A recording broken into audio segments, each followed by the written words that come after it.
On se retrouve donc sous MATLAB pour faire les exercices qu'on a fait dans les vidéos précédentes à la main. On va vérifier les résultats que l'on a obtenus avec ce logiciel. Alors, juste pour info, hein, la version que j'ai de MATLAB c'est 2018B. Ça tourne sous Mac. Après, pour ce qu'on va faire, ça ne devrait pas faire une grosse différence d'un ordinateur à un autre. Alors, vu que c'est la première fois qu'on utilise MATLAB ensemble, je vais juste faire une petite description rapide de l'espace de travail, hein. On trouve ici à gauche l'endroit où se trouvent les fichiers, en fait, les fichiers courants, là où on travaille actuellement. Et à cet endroit-là, on a en fait le chemin qui est utilisé pour aller donc jusqu'au fichier dans lequel on travaille.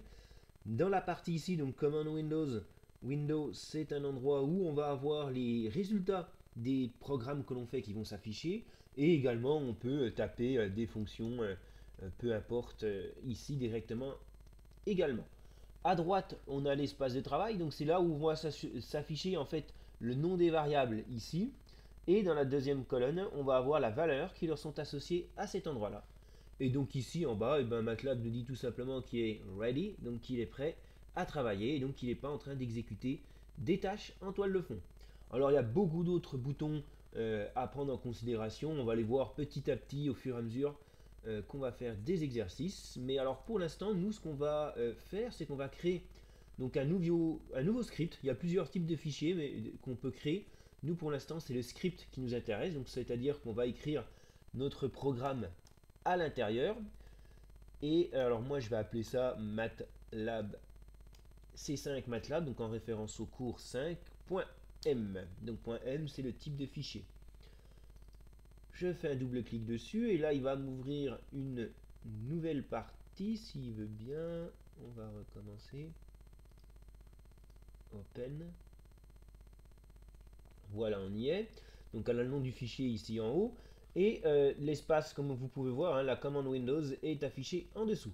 Alors généralement, moi j'aime bien commencer par un clear all, parce que lorsqu'on fait plusieurs fichiers, enfin quand on roule plusieurs fois le même fichier, on a des variables qui s'affichent dans le workspace, qui sont gardées en mémoire, et en faisant clear all, on efface tout. Donc ça nous permet de ne pas avoir des variables qui traînent et puis des choses qui se court-circuitent et qui pourraient biaiser un peu les résultats qu'on obtient.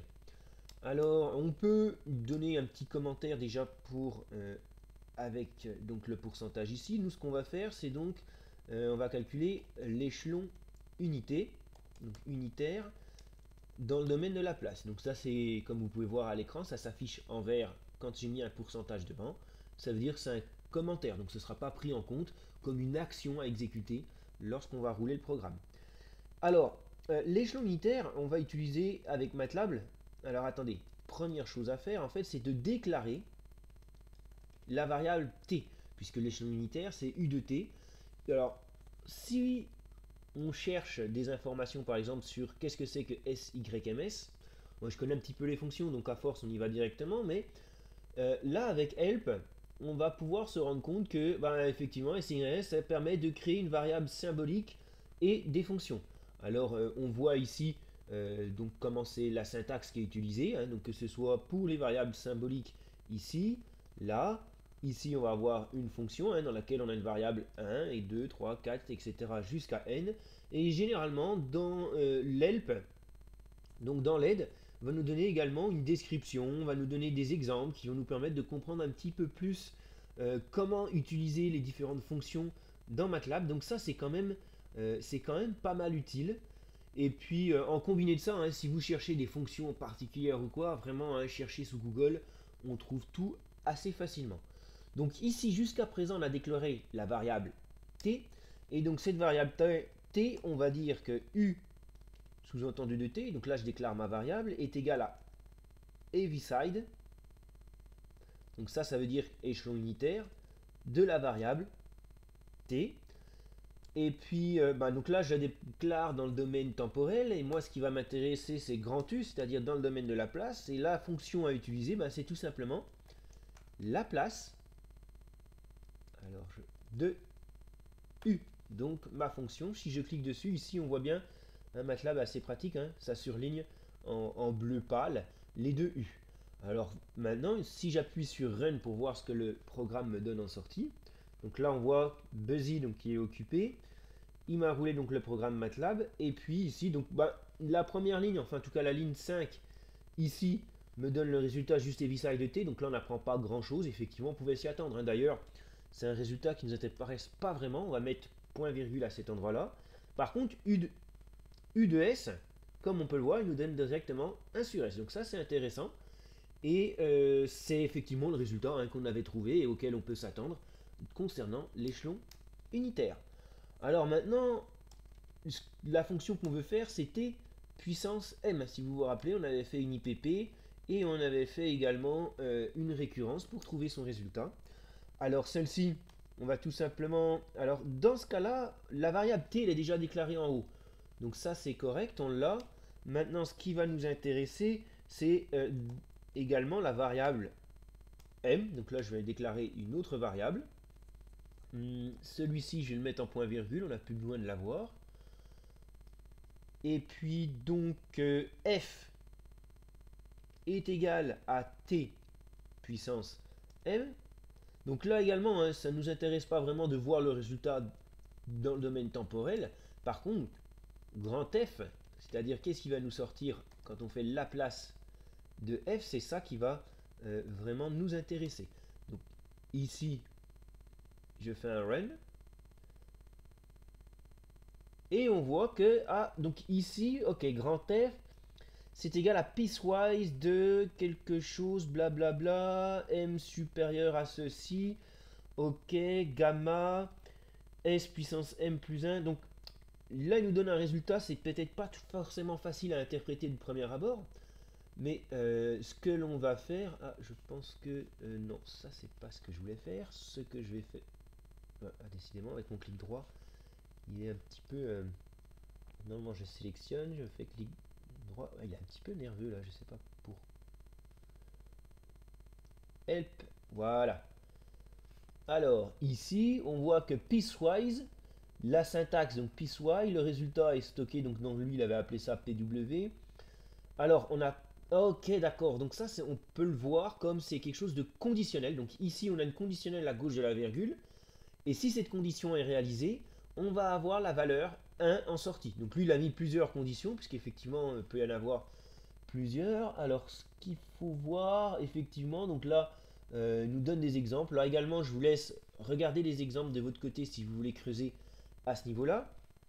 Alors, grosso modo, ce qu'il faut comprendre ici, c'est que ici, c'est pour m réel supérieur à moins 1. Donc finalement, à partir de m est égal à 0, on va avoir ce résultat-là.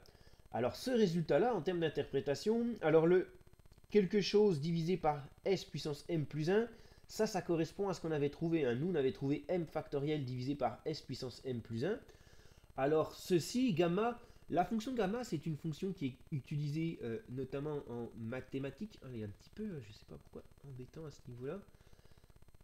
Voilà, help on selection. Et puis la fonction gamma returns the gamma functions evaluated as the element. La fonction gamma, donc là, est-ce qu'il explique, je sais pas s'il explique vraiment.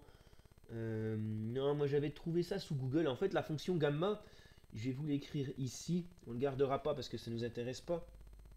Mais si je mets gamma de m plus 1, donc là vraiment, hein, trouver ça sous Wikipédia tout simplement, c'est équivalent à m factoriel. Donc c'est comme ça qu'il faut le comprendre. Donc effectivement, là, on retrouve donc le résultat qu'on avait vu précédemment. Donc OK pour cette fonction, qu'on va désormais passer en ce que j'appelle en point virgule, hein, pour ne pas voir le résultat s'afficher de nouveau. La prochaine, c'était le sinus. Alors sinus, on avait sinus oméga t, donc on va avoir besoin de oméga en plus. Et ici, on va écrire que g est égal à sinus de oméga fois t. Ok, et tout simplement, g, grand G, est égal à la place de g. On run, et on va trouver directement, effectivement, oméga divisé par s au carré plus oméga au carré. Donc la fonction qu'on avait trouvée précédemment. Donc ici, on va peut-être rajouter un petit commentaire. sinus, fonction sinus par exemple. Et puis la prochaine, ça va être la fonction Dirac. Alors je vais rajouter fonction ici également. C'est bien d'essayer de garder la même topologie, tout simplement pour avoir une certaine cohérence et se retrouver plus facilement, hein, notamment quand on retourne dans un programme pendant des semaines après ou des mois après. Garder ce programme clair nous permet vraiment de repartir plus facilement. Alors la fonction Dirac, tout simplement, ça va être Dirac. Donc toutes ces fonctions-là, en fait, élémentaires, sont assez faciles d'accès, hein. Si vous avez un doute sur la fonction, ben allez tout simplement, encore une fois, sous Google pour trouver leur syntaxe. Et ici, on va voir donc grand U 1, 2 est égal à la place de U 1, 2. Voilà. Et donc, alors celle-ci, on la met en point virgule. On run pour voir qu'est-ce que nous donne le programme. Et donc, effectivement, la place de Dirac, on trouve 1. Donc ça, c'est tout à fait cohérent. Donc voici pour cette première vidéo qu'on a fait sous MATLAB. J'espère que vous avez appris des choses et que vous avez envie d'en apprendre de nouvelles dans les prochaines vidéos. Je vous remercie de m'avoir suivi. N'hésitez pas à laisser un commentaire. Au revoir, à la prochaine.